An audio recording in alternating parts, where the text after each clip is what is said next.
bibilangin ang bulaan ay higit pa sa daliri. Gapusan mo naman kulang na 10 metrong tali. Mga ugaling tae talagang nakakadiri. Kung meron kang alinlangan wag na magbakas sakali. Sino nga ba totoo at sino nga ba mga peke? Kung isa ka doon tubuan ka sana ng beke. Kukuhanin ang loob na kaibigan siya kunyari. Sa palaran mo ang tiwala at umangan mo ng tare. Di rin magtatagal ibubuka ng mga labi. Kung sino siya talagang ano ang tunay niyang ugali. Huhulog ka sa bangin, kapalit ka sa lapi. Ganyan na sistema niyan sa maniwala ka't hindi. Di nauubos mga yan kahit saan ka maglagi. Mas madami pa sila sa babaeng malandi. Di bali na kung makisama sa taong nakangiwi. Kasapakisamahan ko taong laging nakangiti.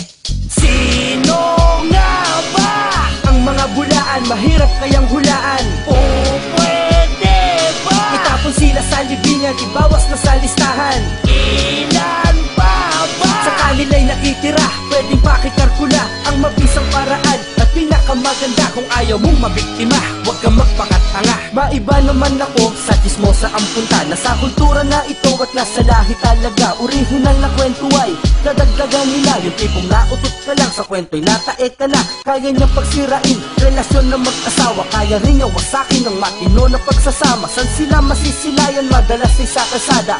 Naghihingutuhan habang mga nagsisitawa. Pinagkukwentuhan si Ali Marta Kumadrona. Pumapatol daw sa bata at ganap na ng matrona. Mga di lang makate, dapat ay putulin na. Kung mga anay lang kayo, kayo'y piniskontrol ko na. Walang tigil ang bunganga, walang hinunguya. Yung pala may bagong chismis, may mister na nangalunya. Ang pagiging madaldal, bunga ay di maganda. Hanggang magkaapo ka na, tatakbo ay dala mo pa.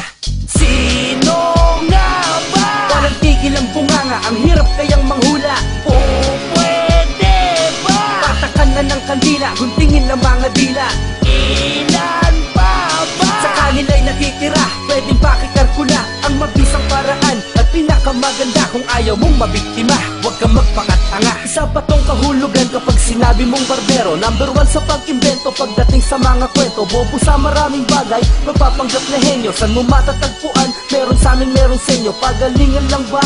Hindi magpapatalo, magaling ang lolo mo, malupit ang lolo neto. Tumaya lang siya sa wedding, ay tumama na sa loto. Dito siya nagtatrabaho kasi siya na nga ang amo. Maliligaw ng babae, boka ay maraming auto. Marami na siyang auto kasi parking boy ang loko. Nagpadala ang airmats, damit niya puro bago. Yung pala inutang lang, wala pang bayad maski 5. Babahagi sa barkada, ng bugbog daw siya sa kanto. Na naginip lang pala, na isa siyang superhero. Kung ganyan ang kaharap, ay bigyan na lang ng piso. Maghanap siya ng kausap, maghanap siya ng kasosyo.